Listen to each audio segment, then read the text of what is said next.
Всеки ден се срещат в едно сърце, понавга светлина,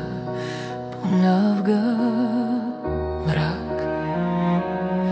Човекът всеки ден решава кое да избере и как, дали ръка да подаде на непознат, или залък от устата му да вземе,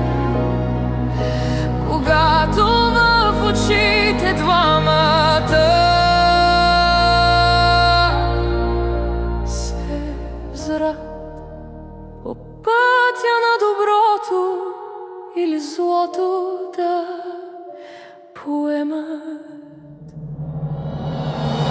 На злото да отвърнеш ли с нож, от злоба в страх родена,